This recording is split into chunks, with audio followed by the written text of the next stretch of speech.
Hi, me. It's me again. Also, hi, Ariana, if you're watching this, even though I told you not to watch this, because, I asked you not to, so it's most likely you're here anyway. Uh, just got done with D&D session. Well, it's not really D&D. I'd like to think it's D&D, but it's not, because we use D6s, the same dice you use in Mario Party. But, it's still fun for the roleplay. Just got done with a arc for my monk character, Elijah. He's going through a lot right now. It's a little rough. Because Artem insisted that there be like love in this game. And I was like, I don't really want that, but sure, I guess. Whatever. I didn't want him to narrate anything, but I was like, sure, fine, I guess. And then he introduced a character that Elijah started to really like, and then immediately she turned out to be, not only was she weird and a bitch and the worst person ever, she was also killing Elijah's people and had 12 of their heads in a jar. Like, like, like Artem's just trying to get back at me for the shit I do in my own home game. Like, Artem is, I'd never expected him to be a spiteful man, but I was wrong. Clearly I was wrong. He is very spiteful, and very much didn't like the things I did to them in my game, which is understandable, but like, geez, man, your game just started. Even there was a buffer period in my game before I started this stuff. There was a buffer period, all right? Like, come on. Regardless, so it didn't matter. I enjoyed it. I think it's cool. I think it's the wake up call my character needed, that he needs to get back to his roots. So, I think it worked out in the end. I mean, trauma breeds the best heroes. Like, it's just storytelling 101. This isn't gonna be too long because it's like 2:30 and like I don't want to be up too much longer. But I want to be committed to doing this every day. So I have to do one today, even though it's super late.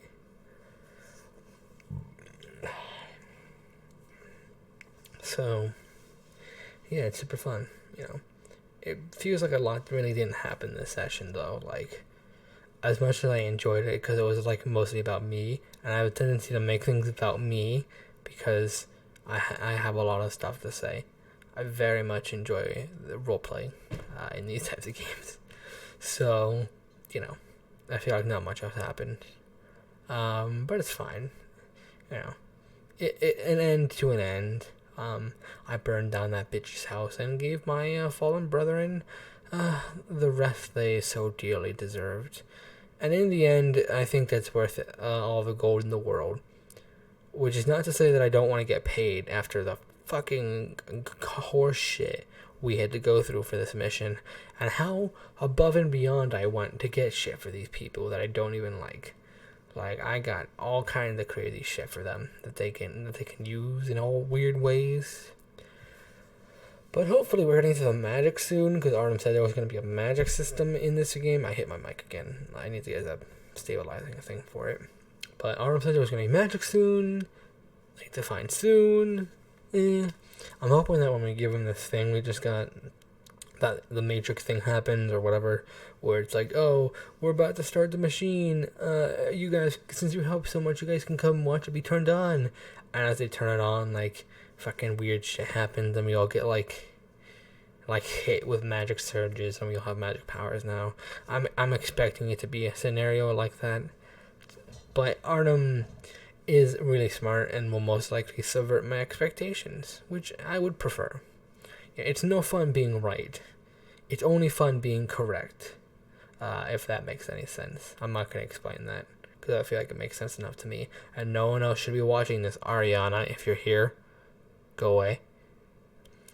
Okay, now that I've been ignored by Ariana, I really wish I could see how long I've been recording for, just like, I don't want this to be super short, but I also don't want it to be as long as the last one. So I'll just go for a little bit longer. It's November currently, and it's probably going to be a pretty hard November for me.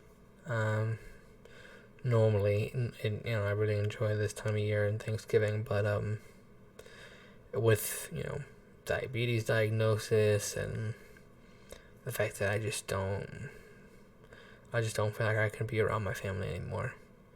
It's probably gonna be a rough one. Rough Thanksgiving and Christmas. So I'm just really hoping to work. I just want to go to work, for all of those events, for all those holidays, and just make money. Because I'd rather make money than sit here and feel miserable. It's hard. It's hard enough just walking past them sometimes. I don't want to be at the same table as them. So,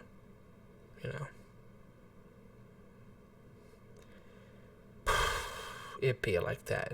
This got so real so quick. But that's what this is for. Because I can't talk to anybody about anything.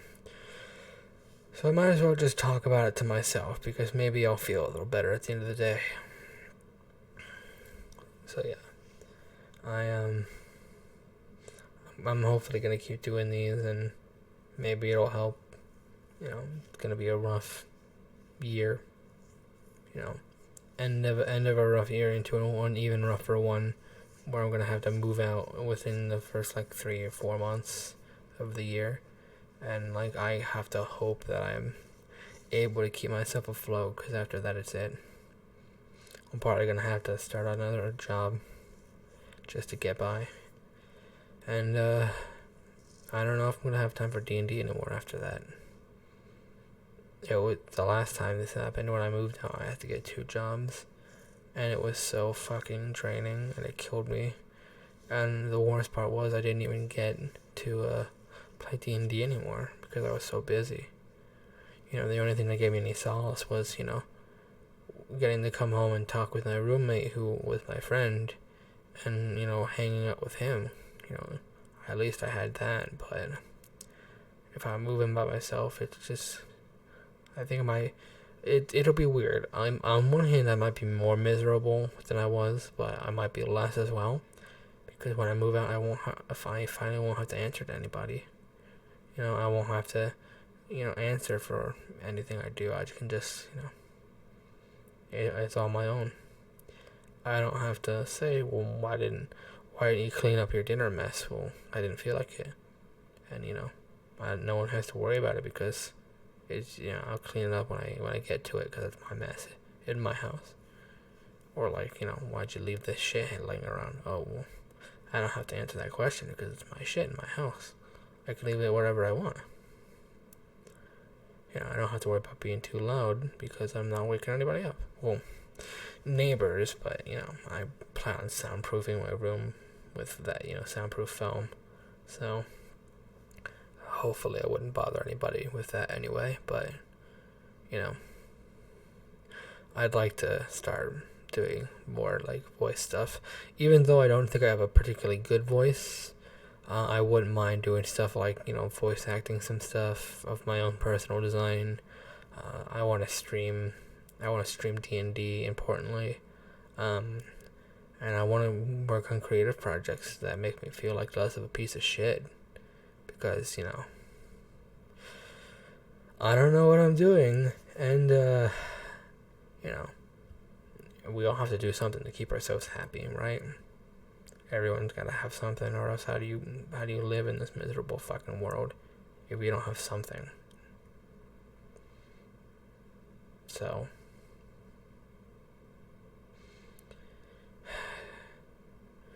I don't know, maybe I got really passionate. Last time I moved out, I got really passionate about getting back into making the game I want to make. I don't have if I had a title for it, I've forgotten it. But my own Fire Emblem game, where the Lord is the main character is the antagonist of the game, as viewed by everyone else in the world. And he uses sword and magic, dark magic.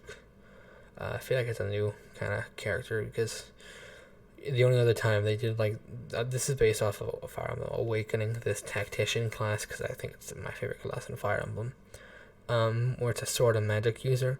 but like a sword dark magic user, I don't think it's ever been introduced in the game. So, and also the fact that the main character is kind of hated by the world. That's definitely not a new concept to writing, but Fire Emblem usually doesn't do that. Um, in Three Houses, one of the main characters, Edelgard, is like that, but I think that Edelgard's actions are irredeemable, and I don't understand why anybody can, think that it's okay, the kind of shit she does in the game, but whatever, I digress. Um, yeah, my guy, his main thing he he wants to be the bad guy, even though he's supposed to be the bad guy. So the real big bad is dragon who's being resurrected, as in all Fire Emblem games, always a fucking dragon. But the reason that this guy was born was because he's supposed to be like a conduit. Like his power is supposed to re-energize this dragon so he can be resurrected. But instead, he wants to kill the dragon because the dragon ruined his life. He was marked essentially with a set of purple eyes that make him identifiable to everybody.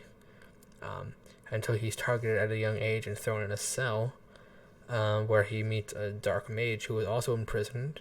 And the dark mage knows him and teaches him how to use dark magic. And he escapes. And he also, the main character meets the Lord, who is the actual Lord, the prince, who is the second main character. And the protagonist as far as the story goes, but kind of the antagonist of the story. So they meet and they actually form a friendship, because it's a Jasmine situation where Prince escapes the walls of the castle to explore the outside, and so these two unlikely people meet each other, and this dragon kid, who was a normal kid, he had the start of a childhood, teaches him games, and they play and they hang out, and they're kind of like street urchins for a little bit, until the king's son is found and taken away, and that's when our main character is Elise, and he takes the money that the prince gave him to show him these games, and he escapes, and he's able to go into his late teens without being caught again. And at this point, he's gotten really good at dark magic, and he's picked up the sword. And that's basically the premise. It goes deeper than that, but basically, this antagonist of the world has to go and prove the world wrong, and the one stopping him is a legendary hero. But in the end, they end up working together like friends because they were friends as kids, and it's really cool. I also wanted to add elements of rhythm games into it as well, which sounds weird, but it's inspired by those old animations like stick fights, where they would this one guy would take on a million dudes, and it would be kind of cool and edgy. I like that shit when I was growing up, and so I wanted it to be these, I would call them endless battles, where you would fight an opponent until one of you died, because in Fire Emblem it's turn based. So you would go and attack a unit with your unit, and they would attack each other, multiple times depending on weapons and attack speed and whatever, and then it would end. But that doesn't always mean that you kill the unit in a turn. You might not. Maybe he has 30 health and you only do 10 times 2 damage. You can't kill him in that turn.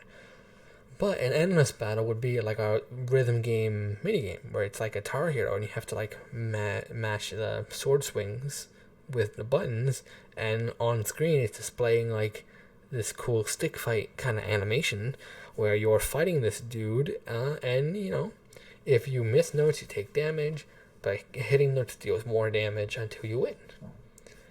And that was gonna be the final boss fight was gonna be one of those really hard, Guitar Hero, hardest song and hardest difficulty kind of deals. And yeah, and I would love to make that one day. If I only ever get to make one game in my life, I want it to be that one. And even if it doesn't sell well, it would mean a lot to me knowing that I did it. Even though no one ever thought I would, I did it. I made a game. That's all I ever wanted.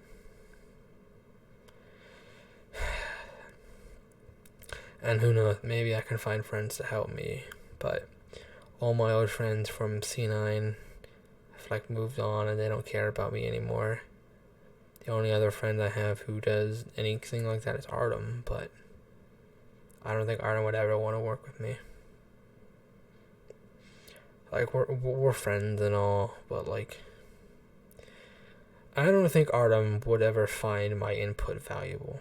I think he's far too smart that he would, if he would ever invite me onto a project or try and help me, I think it would be out of pity.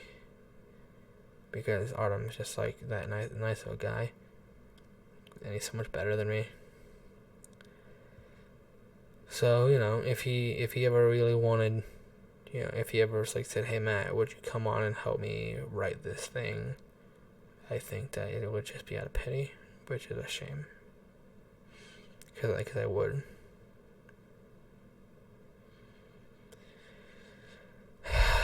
That was a fucking roller coaster. That went up and down so fucking hard. I'm just a fucking mess.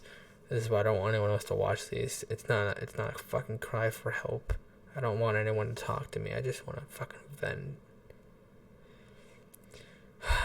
Because I don't have anyone else to talk to besides myself. Well, I'll leave on that depressing note. If anyone's watching this, I recommend that you don't watch anymore. And yeah, that's all I've got. Good night.